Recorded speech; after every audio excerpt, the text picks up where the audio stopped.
Et voilà. Bonsoir et bienvenue à ce magazine Actu 60. Je savais que Teddy Kachama qui me fait rire. Les élections de gouverneurs et des sénateurs, plusieurs candidats ont dénoncé à la tricherie, à la corruption. Et puis l'interpellation du cardinal Ambongo, décryptée par rapport à cette situation. 3 invités sur ce plateau. Il s'agit de Yves. Yves, le nom c'est encore qui? Yves Kachamba, il est du parti ECO. Je dis bonsoir. Bonsoir. Comment allez-vous? Dieu fait grâce, on est là. Ça miséricorde, on tient le coup, on est là, on va. Et voilà, il y a Enoch Dinanga Kalala. Bonsoir. Bonsoir madame, merci pour l'invitation et je profite pour saluer les co-débatteurs et éventuellement saluer la population congolaise qui se donne la peine de nous suivre ce soir. Merci. Il est du mouvement citoyen ECHA? Non, je suis secrétaire national, chargé de la communication et questions juridiques de la société civile de la RDC. Ok, c'est bon. Il y a Teddy Kachama aussi qui est de l'UDPS. Bonsoir. Bonsoir, bonsoir à tout le monde, à mes co-débatteurs. Je suis un peu triste vraiment pour la journée d'aujourd'hui avec ce qui s'est passé aujourd'hui dans le camp de Mugunga. Vraiment, que le gouvernement puisse prendre ses dispositions, vraiment. Nous en avons marre, vraiment. Il faut qu'on attaque ces gens-là. J'ai vu les corps, j'ai vu des morts et des blessés. Non, c'est trop vraiment. Monsieur le Président, s'il vous plaît, avec tous les commandements, dites-nous qu'est-ce qui nous manque pour qu'on puisse vraiment attaquer ces gens-là. Vraiment, nos pauvres déplacés, je suis de cœur avec vous. Merci. Et voilà. Mesdames et messieurs, il nous reste Henri Similar, candidat du FCC, qui n'est pas encore avec nous. Nous continuons cette émission déjà. Je commence avec Enoch. Enoch, vous êtes au courant de ce qui s'est passé par rapport aux élections du gouverneur. Plusieurs candidats même ont désisté. Ils ont crié à la tricherie, à la corruption. Quelle analyse faites-vous par rapport à ces élections? Est-ce que nous pouvons attendre quelque chose de bon sortir de ces élus, entre guillemets? Madame, merci. Déjà, d'emblée, il faudrait qu'on se le dise. Une responsabilité n'a jamais été un privilège. Mais une responsabilité s'entend comme étant une redevabilité.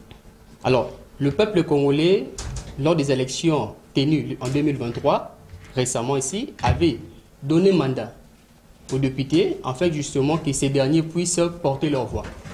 Et au niveau, n'est-ce pas, de la législature provinciale, chaque ville de Kinshasa, c'est-à-dire chaque ville constituée, n'est-ce pas, c'est-à-dire chaque ville sur les 26 provinces des provinces de la RDC devra en principe élire les gouverneurs, et éventuellement les sénateurs. Mais qu'à cela ne tienne, nous pensons ce soir qu'il s'agit d'une sidération négative. Pourquoi sidération négative? Parce que le peuple sur qui la confiance a été placée, les députés provinciaux, en vue justement de produire un candidat ou soit un gouverneur pour la ville de Kinshasa et éventuellement les sénateurs pour les camps de la ville de Kinshasa, moi je pense que le peuple n'est pas satisfait. Pourquoi? Parce que l'on devait en réalité laisser les processus caractérisés par une crédibilité, sans pour autant qu'il y ait des injonctions, moins encore une pression morale. Parce qu'il se pourrait que la pression morale soit constitutive d'une contrainte morale. Or, qui dit contrainte morale, c'est aussi une manière de visser le consentement d'une personne. Raison pour laquelle on devrait plutôt laisser les députés provinciaux reçu le mandat du peuple de produire un gouverneur. Ils ont reçu des jeeps, ont été séquestrés, ils ont reçu des dons.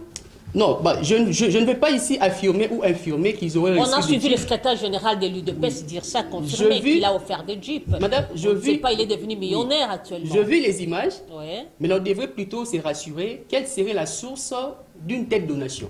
Parce que, à mon sens, le secrétaire de l'UDPS, c'est une personnalité politique. Mais je ne pense pas qu'il serait... Actuellement, il est député national. Oui. Mais je ne pense pas qu'il aurait assez de moyens pour faire des dons à plus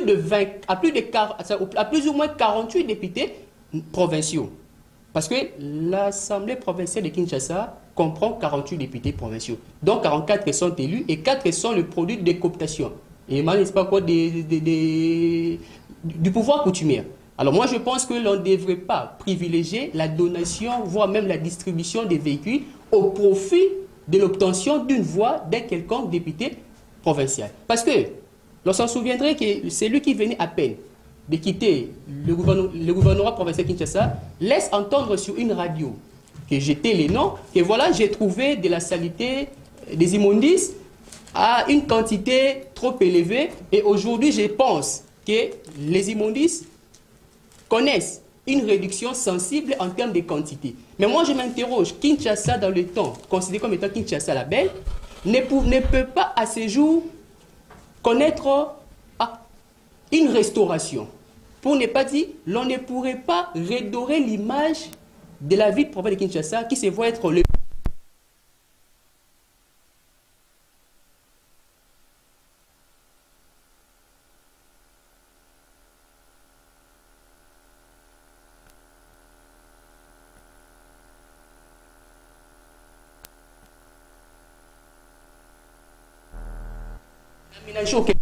pour comprendre qu'il ne gère pas, il n'est pas là pour il est là pour les comptes d'un parti politique qui était l'UDPS.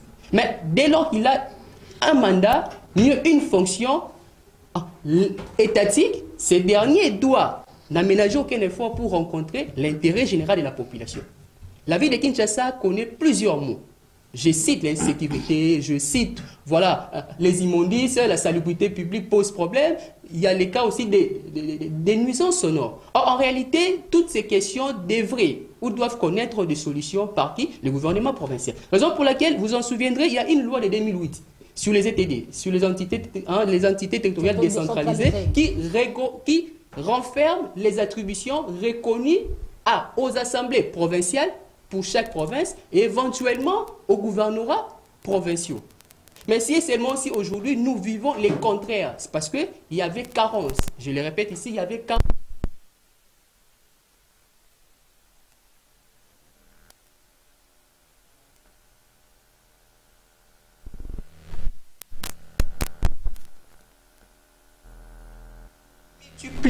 Multiplicité des bars et des terrasses. En réalité, ces bars et terrasses ne fonctionnent pas. Des églises éventuelles.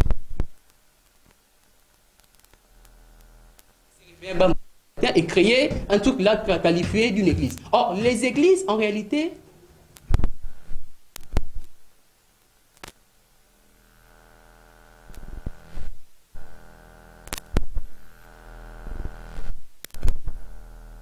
devront ainsi contribuer à prendre partie et cause de la population congolaise. Mais on se rendra compte que et les églises, et les bars, et les terrasses n'ont à ce jour comme finalité la recherche du lucre.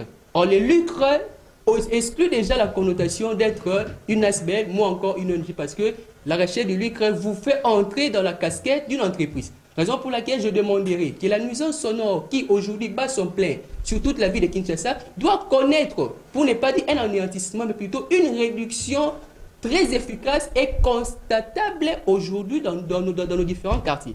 Parce que Kinshasa, en réalité, n'a que 4 districts. Et ces districts ne comprennent que 24 communes. Et si ces 24 communes déjà posent problème, comment l'on pourrait s'attendre à des résultats escomptés? L'insécurité. J'aurais entendu et j'ai ouï entendre que voilà, le gouvernement provincial sortant, qui en réalité doit organiser une remise et reprise, parce que je considère qu'actuellement, il expédie les affaires courantes. Et de ce fait, ces gouvernements sortants, c'est-à-dire que le gouvernement provincial sortant, a laissé entendre qu'il y aurait eu des négociations avec une entreprise pour qu'il y ait des lampadaires et qu'on soit question de réduire l'insécurité. Non, je profite pour préciser une chose. Le placement des lampadaires sous la ville de Kinshasa constitue des mesures liées à la prophylaxie criminelle. Alors, cette approche n'a pas pour finalité d'attaquer, mais plutôt de prévenir les actes infractionnels. Et c'est seulement si placer les lampadaires devrait coûter cette somme si colossale, dont la justification aujourd'hui est biaisée, moi je pense que nous devrions revenir pour que les responsabilités soient établies. Merci beaucoup. Je passe la parole à Yves. Vous avez suivi votre débatteur. Veuillez réagir par rapport à cette question.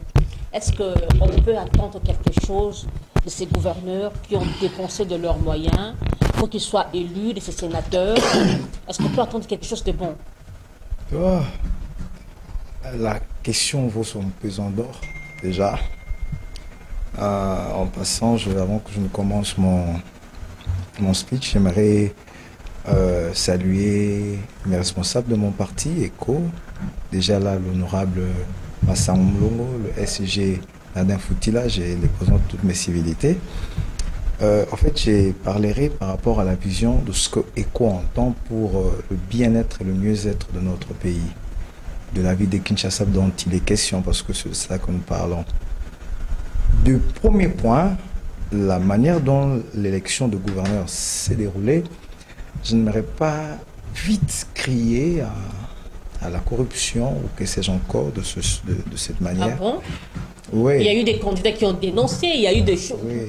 Il y a eu, en tout cas, ça s'est passé à ciel ouvert. Vous ne pouvez pas crier à la corruption. Ou vous êtes en train de maquiller le mal. Fort malheureusement, le Congolais ne sait pas accepter une défaite. Ça c'est le triste du Congolais. Si ce n'est pas lui, ce que l'autre a eu à gagner, il a eu par manière frauduleuse, ou que sais-je encore, malheureusement. Alors, déjà, il y a eu élection. Si nous affirmons ici que nos représentants ont été corrompus, ça veut dire que nous n'avons pas du crédit à leur encontre. Nous ne les considérons pas. En fait, moi, je trouve que c'est une insulte de le dire qu'il y a eu corruption. Est-ce que ce ne sont pas des hommes à qui nous pouvons donner un peu de considération? C'est toute la question que je peux me poser.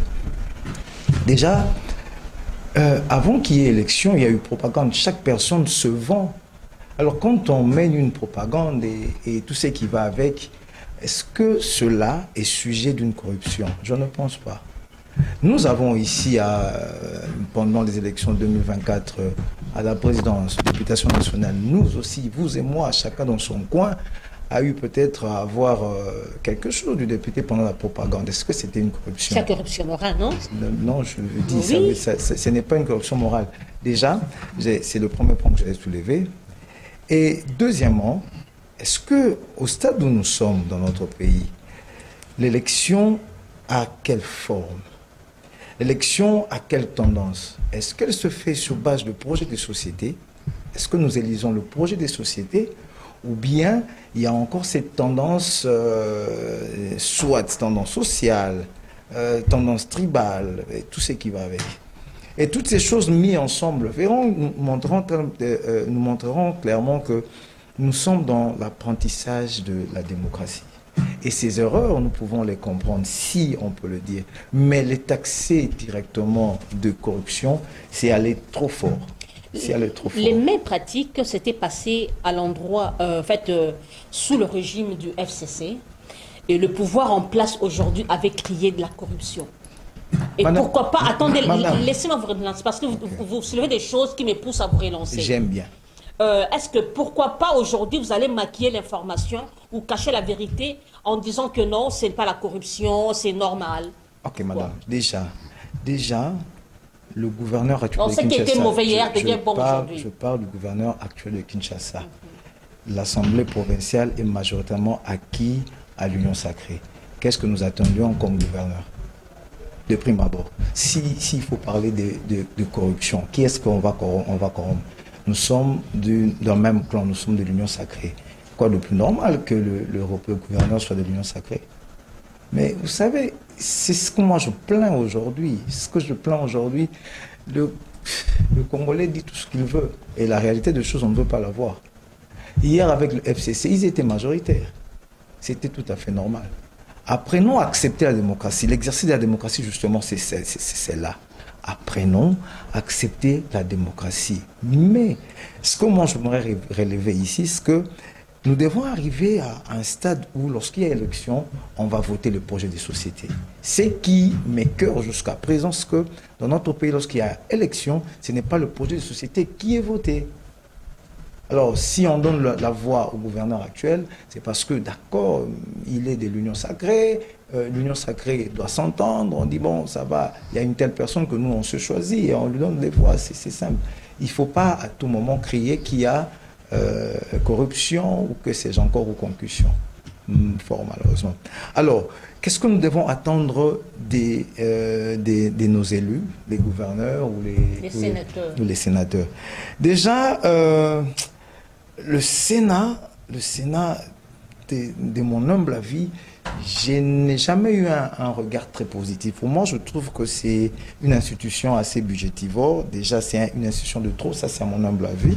J'aimerais beaucoup plus m'attabler sur ce que nos gouverneurs peuvent faire. Les problèmes actuels, les problèmes sont très grands. Kinshasa est dans un état de délabrement dont on ne peut pas dire. Les routes et tout ce que le camarade, le collaborateur de droite a relayé ici. Le gouverneur, je crois que personnellement, je n'ai pas une connaissance assise sur sa personne, mais donnons-lui quand même du crédit pour voir ce qu'il pourra faire d'ici les 100 jours. Et à ce moment-là, on pourra intervenir. Parce que le problème de Kinshasa, il est multisectoriel et il est très compliqué.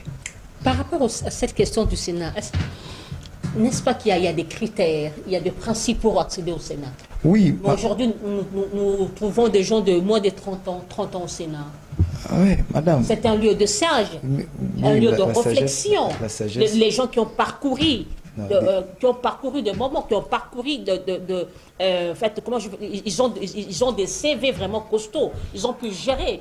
Aujourd'hui, un bon matin, on se réveille, un jeune homme de 30 ans, de 32 ans au Sénat, de 28 ans au Sénat. Madame, je crois déjà que on a démoli le prestige du Sénat. Si les critères d'âge étaient fixés, celui qui a 30 ans ne pouvait pas y être. C'est-à-dire, ce critère-là n'existe pas. Mais aussi, dire que l'âge, la sagesse est fonction de l'âge, ce n'est pas totalement vrai. Mais ce que... Le parcours professionnel, vous n'avez jamais géré directement, vous allez au Sénat. Il y a un critère, vous avez parlé de la sagesse. Vous n'avez pas parlé de l'intelligence ou bien d'un CV qui soit fourni. Ça, c'est deux choses qui sont différentes. Alors ici, je parle du critère âge que je viens de balayer. Mais de mon humble avis, je viens de le dire déjà, pour moi, le Sénat est une institution que je pense n'a pas vraiment son pesant d'or. Je ne pense pas que... pour moi, c'est une institution de trop. Parce que j'ai un autre regard par rapport au Sénat. Donc voilà pourquoi je n'aimerais pas trop entrer en profondeur par rapport à ça. Pour moi, je me dis, l'Assemblée, la Chambre basse nous suffit déjà. Et voilà, c'est un peu ça pour moi. Donc dire qu'on a désacralisé le Sénat par rapport aux critères âge, ça ne serait pas... le principe... manque de parcours professionnel, non, mais je ne pense un pas que CV ce soit, qui n'est pas fourni. Je ne pense pas que ce soit les critères déjà pour qui élisent les sénateurs. Ce sont les députés provinciaux, ils élisent le sénateur. Et si, comme je disais ici, l'élection... C'est l'affaire Lokoto, hein? Non, madame. On n'a pas besoin de voir des critères. Lorsque vous apportez une Jeep, 50 000 $. Vous aimez bien, vous savez, madame, ne nous insultons pas mutuellement. Ça, je vous demanderai cela. C'est comme si moi aussi, demain, quand je serai là, je serai taxé de la sorte. Le Congolais aujourd'hui a cette culture-là. On ne sait pas accepter que l'autre peut être. Mais acceptons ce qu'il y a eu corruption, non? Madame, je pose une petite... Acceptons ce qu'il y a eu corruption. Il y a eu des gens qui ont dénoncé. Denise Dichocho a dénoncé qu'elle n'a pas été votée. Mais elle n'a pas été votée. Est-ce qu'elle a battu campagne comme il se devait? Est-ce qu'au moins aucune elle avait voix, des gens... Zéro voix. Mais vous pouvez avoir zéro voix. Vous pouvez avoir zéro... Mais avec les arguments que vous êtes présentés... Vous pouvez avoir zéro voix. Merci. Mais vous avez compétit. C'est une compétition. Vous pouvez échouer. Acceptons sportivement. Acceptons qu'on ait échoué, c'est tout. Et voilà, je passe la parole à Teddy Kachama par rapport à cette question. Est-ce qu'on peut attendre quelque chose de ce gouverneur, de ces sénateurs, consciencieusement, oui. après cette corruption que les gens ont décriée? Non, j'ai beaucoup aimé l'argumentaire de mon frère de ECHO. Hein. Oui. J'ai beaucoup aimé ce qu'il a dit. Il a soutenu, il a caché la vérité, maquillé la vérité. Non, il n'y a pas de vérité, il n'y a pas de choses à cacher là-bas. On prend IDPS. C'est pour cela, moi, je serais contre les cumuls de mandats. Tu vois, par exemple, comme Fifi Masuka. Gouverneur, député national, et conseiller. Et conseillère communale.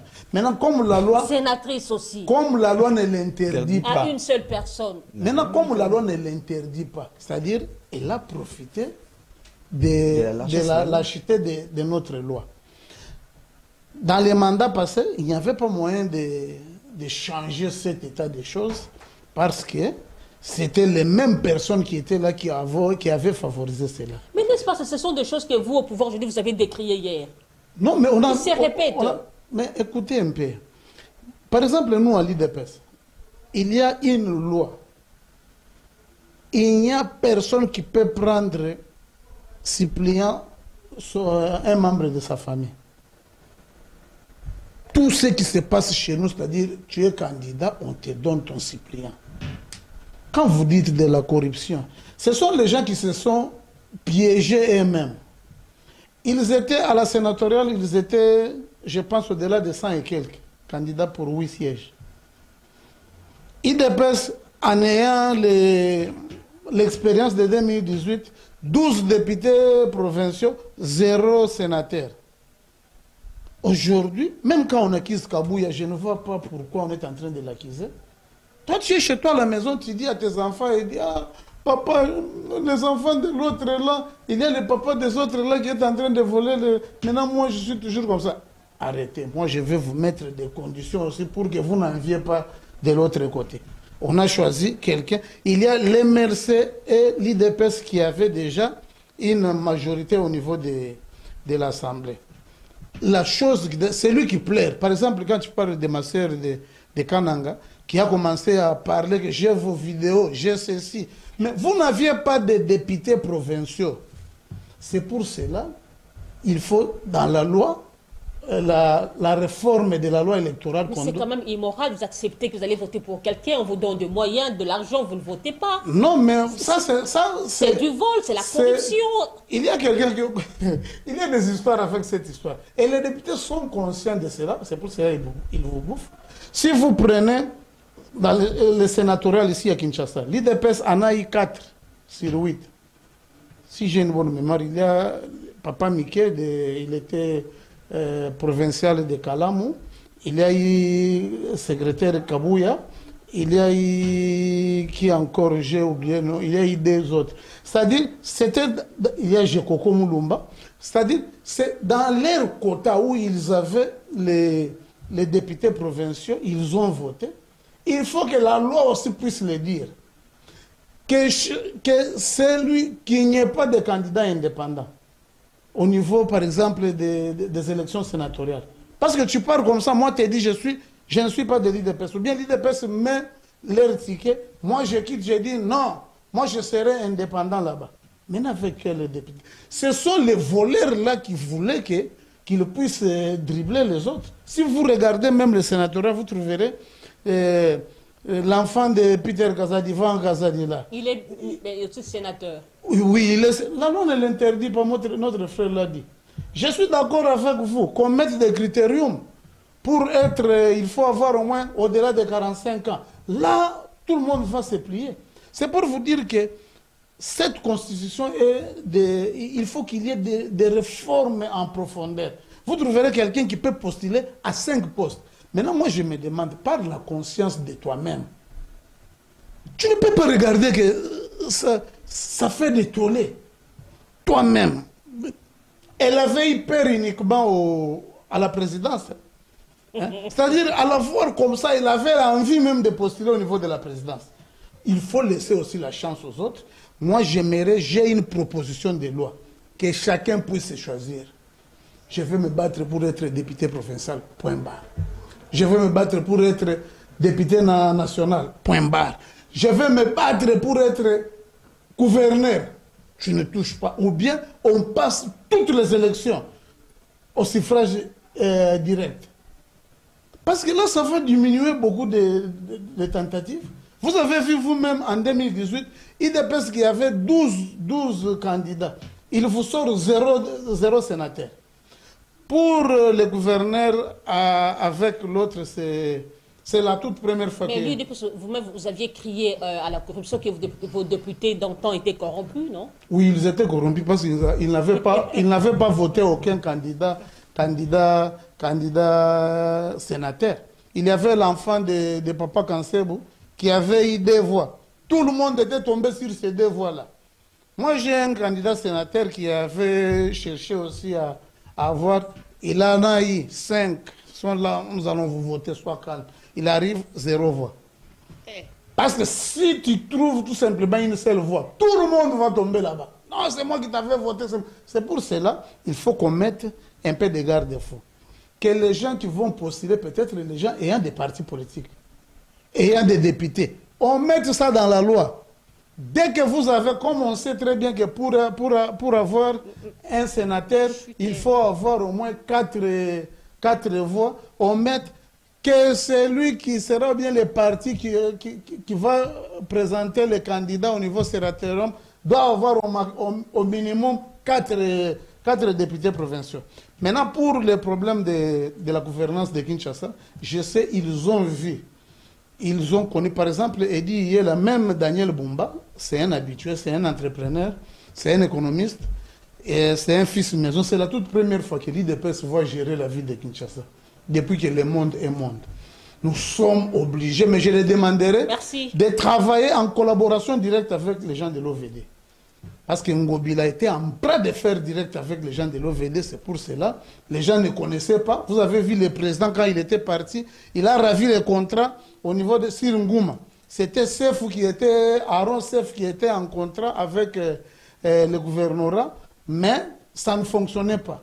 Il boudait les gens de l'OVD parce que si vous travaillez avec les gens de l'OVD, ils vont vous accompagner et vous allez réussir.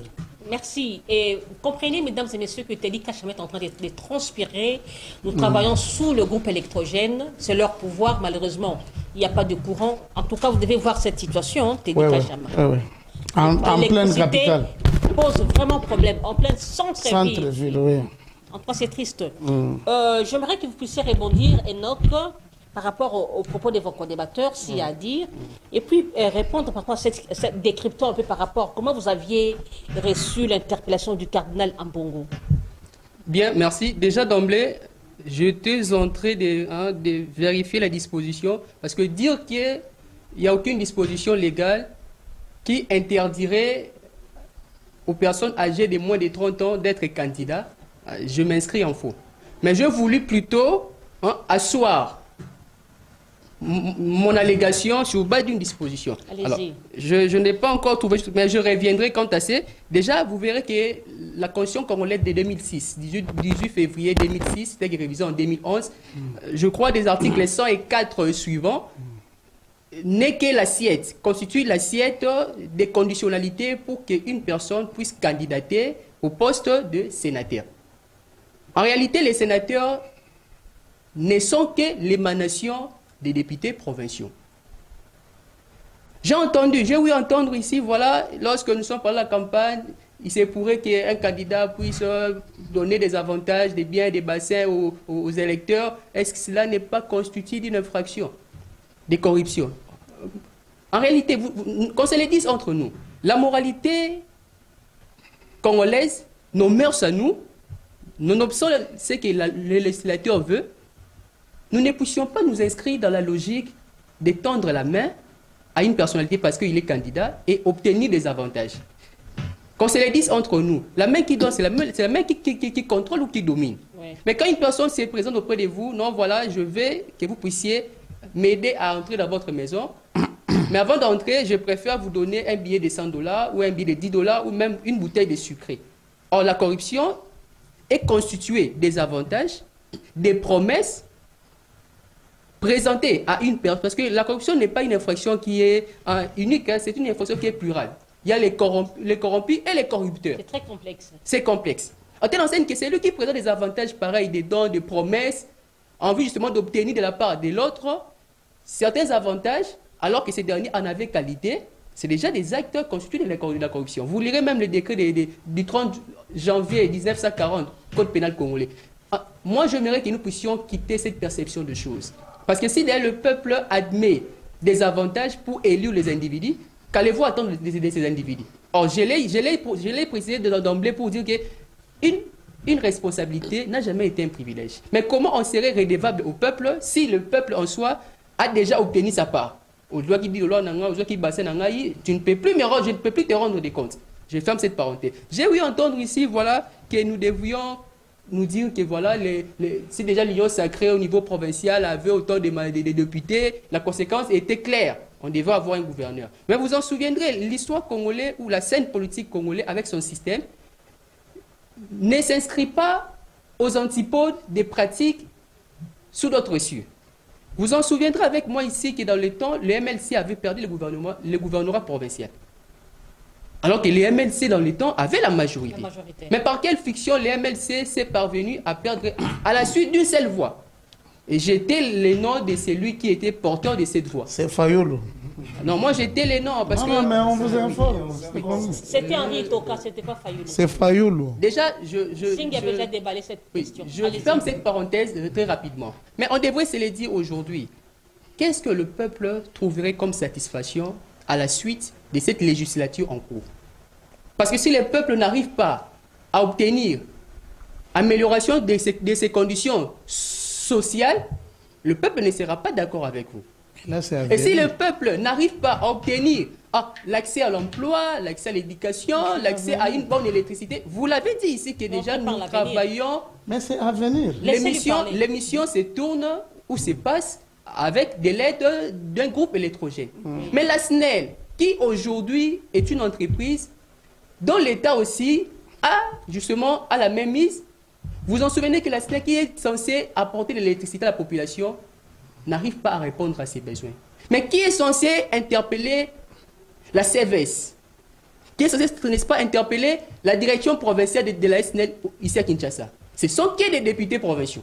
Mais des pareils individus qui ont déjà donné de l'argent au peuple. Pensez-vous qu'ils reviendront pour dire que voilà, j'ai interpellé la SNEL, j'ai interpellé la régie des eaux? Non, nous ferons un cercle vicieux. Mais qu'en est-il de l'interpellation du cardinal Ambongo? J'ai beaucoup de respect pour les hommes de foi.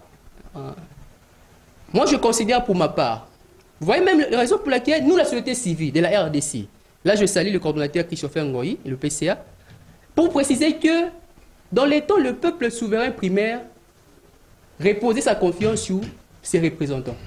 Mais aujourd'hui, le peuple souverain primaire ne repose plus confiance sur ses représentants qui sont des politiques. Raison pour laquelle en 2023, nous étions venus comme étant une panacée, une solution, la société civile, avec des candidats. Mais malheureusement, la politique, avec son système, nous a renvoyés dos à dos. Et ceux qui avaient des appartenances et autres, il y a eu des lobbies, ils ont été élus. Mais qu'on se le dise aujourd'hui, le cardinal Ambongo, c'est une personnalité tellement influente. Moi, je considère que pour ma part, on devait s'interroger, est-ce que les propos tenus par le cardinal Ambongo seraient-ils constitutifs des infractions? Parce que ici, je vois, j'ai lu l'instruction du procureur général pour la Cour de cassation qui dira, voilà, j'ai invité le cardinal Ambongo, il n'a pas voulu répondre à mon invitation, alors je vous instruis, vous, le procureur, n'est-ce pas, général, pour la Cour d'appel, qui sont ma tête, pour que vous puissiez entendre, et ne pas l'entendre serait une manière de complicité.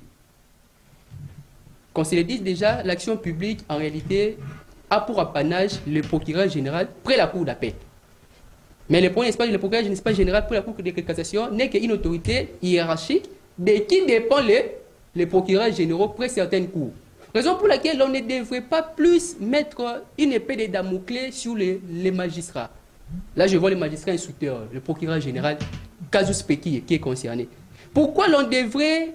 Déjà, on devrait se le dire, l'attitude du cardinal Ambongo, j'ai beaucoup de respect, sans lui manquer du respect. Si ça serait qualifié d'un manque du respect, je vous présente mes excuses. Mais moi, je trouve ça impoli. Impoli, pourquoi ne pas répondre à une invitation qui vous est adressée officiellement, dont vos services ont même accusé réception, mais vous avez pris le soin de ne pas y répondre. Si vous serez peut-être en absence, pourquoi pas lors de votre retour, signifier votre indisponibilité et vous rattraper. Parce que ces gens sont des modèles. Les chrétiens croyants pensent que lorsque nous allons à l'église, nous devons être comme notre pasteur, notre berger, notre consort. Alors je suis pour dire que nous devrions essayer un peu d'avoir beaucoup de réserves sur cette question. Pourquoi? Parce que nous risquerons de l'entendre alors que son statut, alors je dis, n'est-ce pas, sur la scène internationale, le cardinal Ambongo n'est pas que n'importe qui.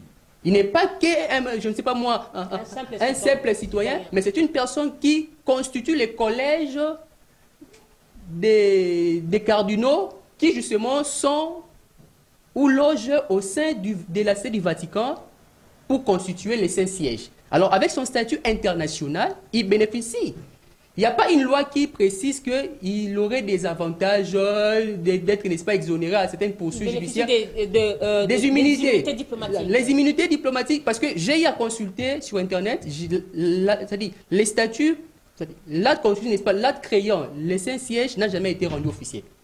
Alors peut-être il se pourrait que ceux qui en ont en dur peuvent lire. Mais ce n'est pas dans les nets, nulle part vous trouverez un tel document qui prévoit express verbis que le cardinal serait bénéficiaire des avantages. Mais je lui recommande plutôt d'être un bon citoyen et de savoir comment coopérer en évitant des propos qui ont tendance à créer un soulèvement de la population et obliger le peuple à ne pas considérer le gouvernant, or que le peuple et le gouvernant doivent être des mèches. C'est le cardinal qui empêche que le pays puisse décoller? Je ne dis pas qu'il empêche, mais ces propos ont tendance à décourager. Rappelez-vous, les militaires qui sont sur le front, merci beaucoup. Vous ont besoin du soutien du peuple. Merci beaucoup. Je passe la parole à Yves. Yves, par rapport à cette question, je ne sais pas si vous avez répondu par rapport au propos de vos co-débatteurs, mais l'interpellation du cardinal Ambongo, cette guerre nous amènera où? Parce que depuis la nuit des temps, l'Église catholique est toujours une force. Oui, madame, merci. On ne pourra pas supporter la vérité. Oh là, est-ce que la notion de la vérité, c'est ça un problème? En fait, tout le monde croira dire vrai. C'est ça le problème. Tout le monde peut penser dire vrai. Et si on peut avoir un appareil de mesure de la vérité de chacun, chaque personne serait vraie. Et au fait, personne n'aura raison et tout le monde aura raison. On n'aura pas une société équilibrée. J'aimerais d'abord rebondir par rapport à mon co-débatteur de droite. Parlons de la corruption. Madame, en fait, il y a plusieurs approches que nous devons faire lorsque nous voulons toucher à cet aspect de choses. Les lois ou la législation ou la constitution que nous avons, ou bien les lois que nos juristes nous donnent, sauf que je ne suis pas juriste, vous verrez très bien que ça n'a pas, à une certaine mesure, ça ne regarde pas à une certaine mesure nos us et coutumes. Dire d'une personne qui vous donne un bien, un présent, par rapport à nos us et coutumes, une personne qui vous amène un présent, nommer cela comme étant une corruption morale ou quelque chose de ce genre, serait une insulte dans une certaine mesure. Vous ne me direz pas comment je suis chez moi à la maison, ça c'était dans nos coutumes, lorsque la belle famille vient, ou bien un membre de la famille venait, il vous amène un présent, vous n'allez pas taxer ça d'une corruption pour que vous puissiez le loger chez vous. Non, c'est pas ça. Voilà pourquoi il faut revoir certaines choses. Trop légaliste, nous perdons certaines valeurs. Voilà pourquoi nous tombons dans ces pièges de l'homme blanc. Et essayons de revoir ces choses. Essayons de revoir même notre constitution. Donc ça veut dire, parler de la corruption ou bien du rachat de conscience ou que sais-je encore, je ne serais pas très d'accord. Je ne serais pas très d'accord. Et c'est quoi alors? Madame, c'est la modestie, la bienveillance, la générosité. Je veux poser une question. Quand je prends la Bible, si je prends la Bible, si vous pouvez me permettre, est-ce que éviter l'interprétation mal. Est-ce qu'Abraham avait corrompu le Seigneur quand il a invité chez lui? Il est venu, il leur a offert, il avait corrompu. Éviter l'interprétation mal. Je n'ai pas fait une interprétation mal. Je suis en train de réfléchir. Vous risquerez de blasphémer. Je ne blasphème pas. Je pose la question, est-ce que Abraham avait corrompu? Parenthèse, on passe. Alors, parlons de la situation avec le cardinal. Vous savez, il y a certains dossiers où on se gêne même d'en parler. On y va vraiment avec beaucoup de on n'y va pas de manière très en s'empressant. Madame, nous devons savoir ici qu'aucune personne dans notre pays fait exception de la loi. Tous, nous sommes justiciables. Déjà un. Avant toute chose, le cardinal est un Congolais. Et dans la situation actuelle de mon pays, le pays est en guerre. Et lorsque vous tenez des discours qui lèsent, ce n'est pas bon. Ce n'est pas bon, il faut se le dire. Vous ne pouvez pas faire soulever la population alors qu'il y a une situation déjà désastreuse. Écoutez, madame, c'est vrai qu'aujourd'hui, ceux qui sont au pouvoir, mais 5 ans après, ils ne seront plus. Ils auront fait ce qu'ils pourront, ils ont pu faire et ils passeront. Nous n'avons plus ce système des dictatures, des gens qui vont s'accrocher au pouvoir. Le régime actuel ne pourra donner que ce qu'il est capable de donner et il finira par partir. Le bien-être, le mieux-être des Congolais, un jour ou l'autre viendra. Il peut arriver maintenant avec le régime actuel. Il peut venir après, mais le pays est dans un processus. Et dans ce processus-là, nous devons avoir, comme j'aime bien celui qui dit, nous devons changer des narratifs.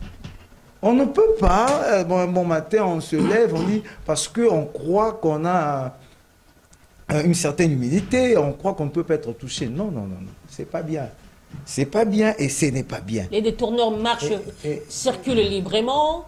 Les voleurs, les pilleurs de la République, on ne les interpelle pas parce que le cardinal a haussé les tons sur une question Madame, nationale. On va l'interpeller, on va l'insulter nuit et jour. Comparaison Je me souviens encore, l'année dernière, son siège voulait être saccagé à Lindongue là-bas. Comparaison n'est pas raison, une infraction resterait une infraction. De toutes les Quelle est l'infraction? De toutes les façons, quelle est l'infraction qu'il a commise? De toutes les façons, il a été convoqué, il devait répondre à l'invitation.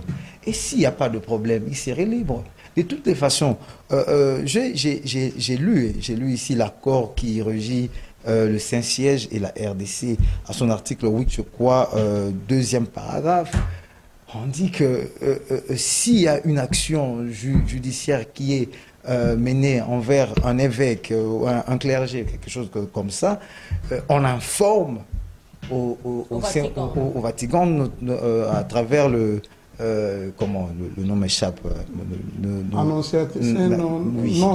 Les nonces, voilà, on peut informer. Ça veut dire quoi? Même le Saint-Siège sait que les évêques ou les clergés sont justiciables. Donc ça veut dire que même si le président de la République, est justiciable, combien de forte raison un évêque? Est-ce que la procédure a été respectée? Mais justement, on dit ceci, madame. Et voilà, madame, je dis, non, laissez-moi terminer s'il vous plaît. Merci. On a dit il faut informer le Saint-Siège. Est-ce que nous avons vérifié que le Saint-Siège n'a pas été informé? Est-ce que nous ne comprenons pas? Est-ce que ce n'est pas facile à comprendre que les cardinals gênent le pouvoir en place? En quoi faisant? Si peut-être moi je crains qu'il soit de connivence avec ce que je ne veux pas dire le nom ici. Avec le M23. C'est ce que vous dites. Moi je n'ai pas dit ça. Vous avez dit ça? Vous avez insinué ça? Non. C'est la déduction, c'est que vous faites. J'ai dit, vous aussi vous serez interpellé par le Bata catholique. Je passe la parole à Teddy Kachama. C'est vous qui avez. Non, vous avez insinué ça. Non. Ne me faites pas dire ce que je n'ai pas dit. Vous avez insinué que les cardinals seraient en connivence avec le M23. Madame, ça c'est ce que vous dites. J'insiste encore. Je dis en connivence. Vous avez complété mes mots. Je passe la parole à Teddy Kachama. Teddy Kachama, Mosengo, à l'époque de Joseph Kabila, était très dur envers le régime de la Kabylie. Cardinal Maloula et Tchaoumé, moi je sais que j'étais encore enfant à l'époque de Maloula, à l'école maternelle je crois bien. Maternelle, oui. Il était très rigoureux envers le pouvoir. Comme Mosengo avait traité Kabila de médiocre, l'UDPS avait acclamé. C'était devenu la phrase chérie de l'UDPS, de l'opposition passée, que les médiocres dégagent. Mais pourquoi aujourd'hui, à chaque fois que le cardinal hausse le ton, soulève quelque chose, ça vous gêne, vous l'insultez copieusement? Aujourd'hui, c'est l'interpellation. Non, ça, vous me faites rire d'abord. Quand vous dites que nous avons incité, je vous informe déjà que Maloula était chassé dans ces pays par Mobutu. Et je vois que c'est la solution aussi pour l'actuel cardinal. Ah bon? Oui, pour moi, ça m'engage. Osez d'abord.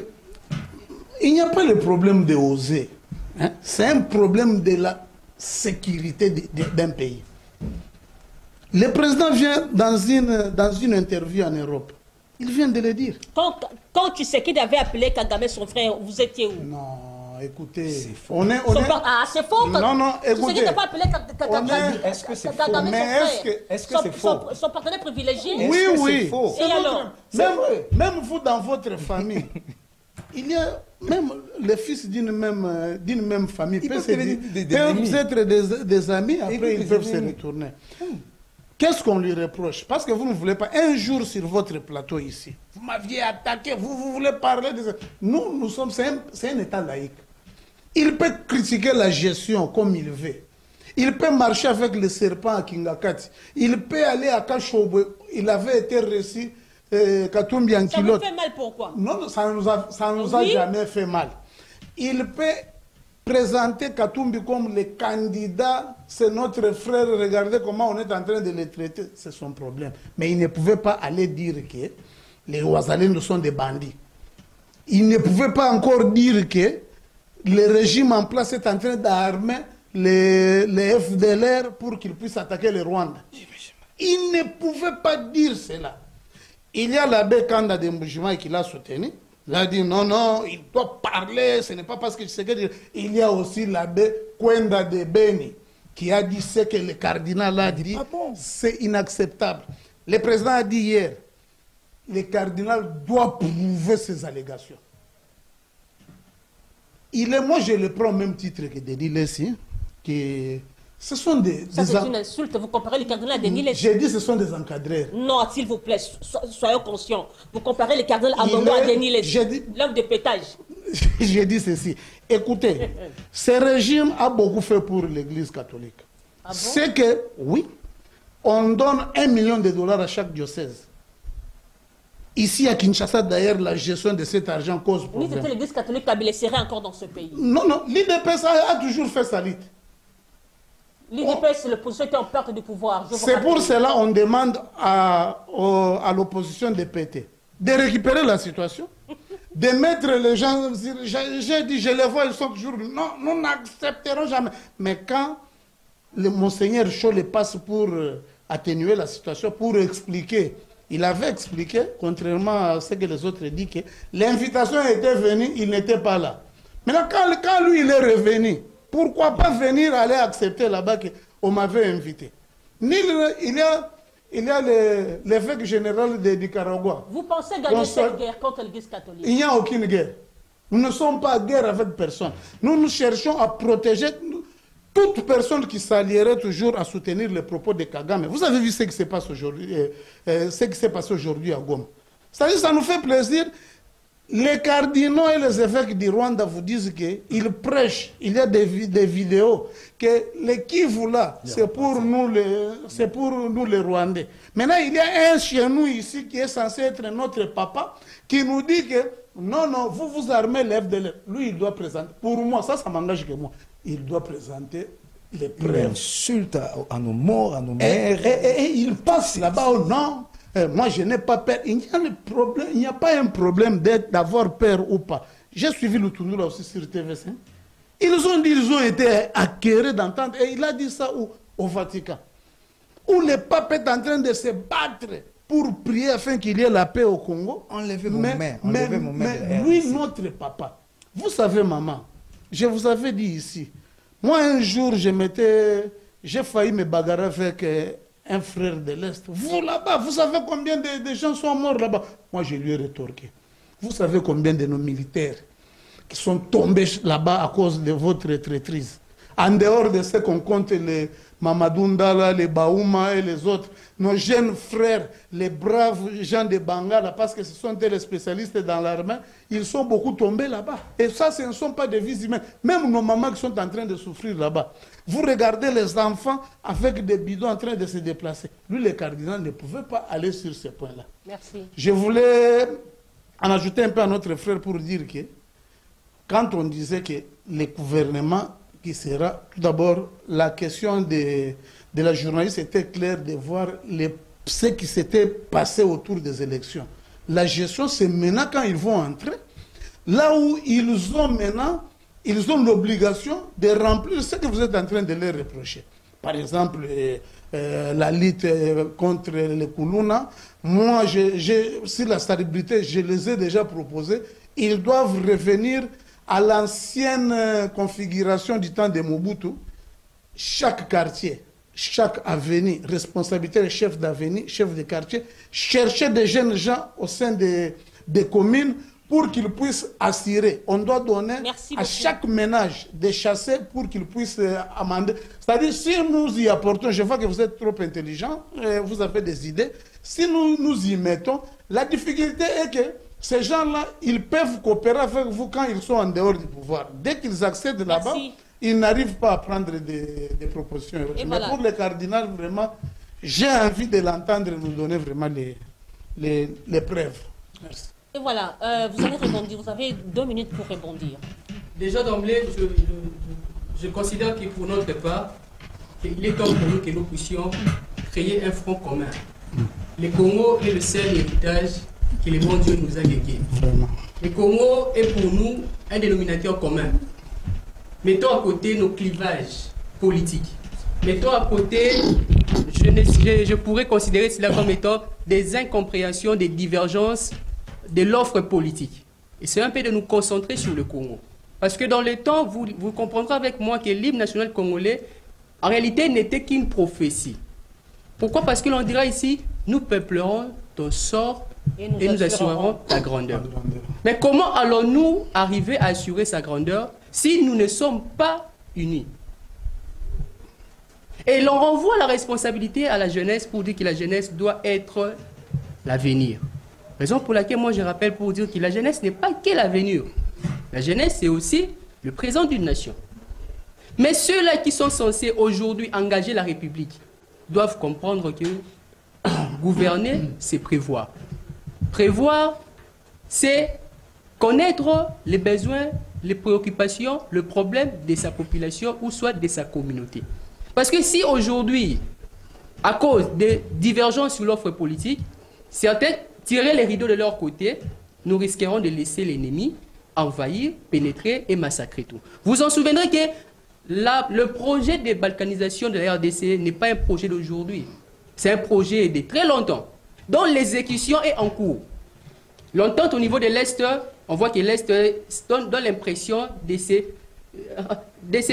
balkaniser. On quitte l'Est, on se rend du côté du Congo central ici vers Maluku. Les Mobondo, les autres. On quitte Mobondo, l'on se rend encore à telle n'est-ce pas, province pour question justement parce que l'on ne peut pas balkaniser la RDC en un très bon matin et disons voilà, Binobo Lungwa, voilà, on divise les Congo et tout. Non, ils iront progressivement. Alors la seule solution, c'est que l'on dira tantôt, Bendele Kouyaté. Créer un front commun pour que tout Congolais, toute Congolaise puisse comprendre que j'ai ma part de responsabilité. Parce que si aujourd'hui le Congo est entre les mains de ceux qui apprécient nos richesses, nous n'aurons que des yeux pour pleurer. Pourquoi je le dis? Merci. L'on veut que la répartition des richesses congolaises soit répartie de manière équitable. Mais comment allons-nous les répartir équitablement si déjà nous n'avons plus assez? En tel enseigne qu'aujourd'hui la France se permet de comptabiliser les richesses ou les minéraux que nous avons à l'Est. Ça laisse à désirer. Yves, veuillez répondre. Merci madame. Madame, concernant, je rebondis un peu sur la situation avec l'évêque. Nous sommes vraiment écœurés. Moi, je crois qu'en tant que le père, un père, il peut revenir sur ses propos et les choses iront dans un bon sens. Insulter ceux de nos frères qui sont au front, qui donnent de leur vie pour que notre pays, dans ses limites, lors de l'indépendance, reste tel que les pères de l'indépendance se sont battus, et dire que ces gens-là sont des FDLR ou que ces gens encore des criminels, c'est vraiment pitoyable. Si ma voix peut être entendue, je crois qu'avec un peu d'humilité qu'il prêche dans ses sermons, il peut revenir et le peuple pourra accepter son pardon. Voilà, souviens-toi de là où tu es tombé, qu'ils se souviennent que c'est une personne, il pouvait commettre une bourde. Ça, c'est déjà.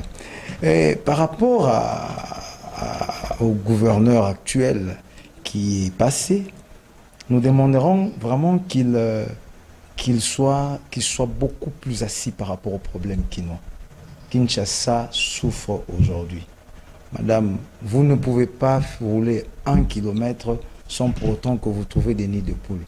Vous ne pouvez pas quitter d'un coin à l'autre de Kinshasa pendant une distance d'1 kilomètre, vous le faites en 2 heures du temps. C'est très, très regrettable par rapport à la situation actuelle. Mais nous pensons qu'avec un peu de volonté, avec un peu d'amour, avec un peu de volonté et de conscience, il est possible que cette ville change. Nous ne manquons de rien.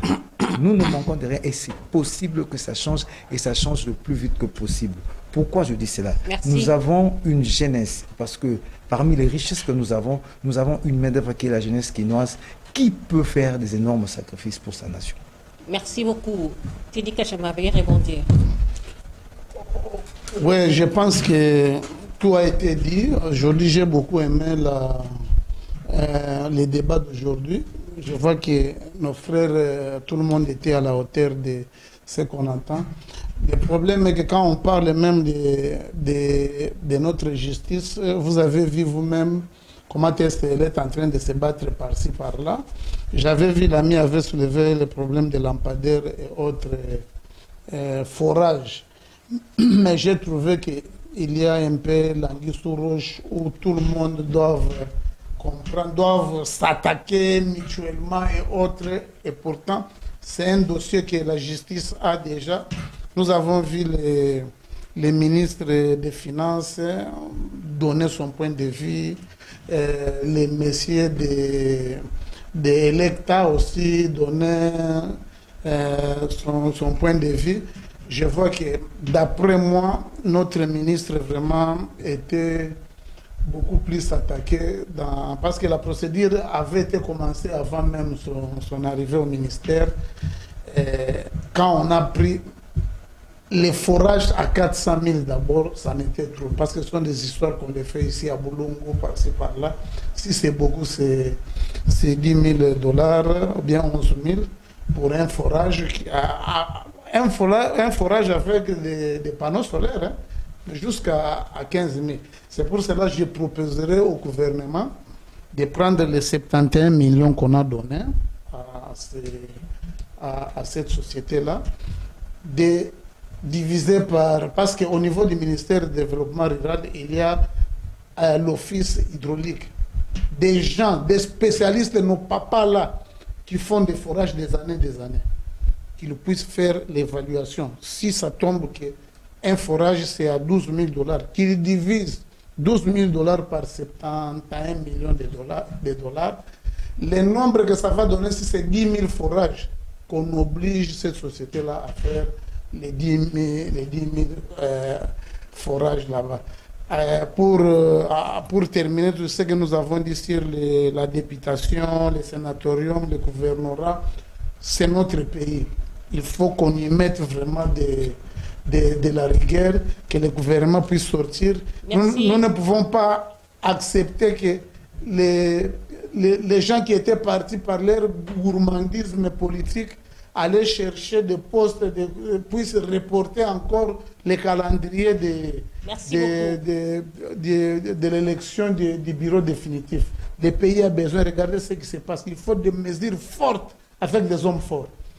Et voilà, c'est la fin de cette émission. Merci à Yves Kachamba, merci à Enoch Dinanga. J'espère que ce ne sera pas la première fois. Non, je vous remercie pour l'invitation. Je pense que nous aurons des temps à autre pour échanger. Merci pour vos compliments. J'ai beaucoup aimé votre intervention. Ça ne passe pas au cœur. Merci. Merci à Teddy Kachama. Merci, pas le mien, hein? Pas le mien. C'est la première fois quand même. Je dois le féliciter, non? Merci à Desanges qui est à la régie. Merci à Enoch Mbala. Que Dieu bénisse la RDC, que Dieu protège nos FARDC et que Dieu garde son peuple. Au revoir.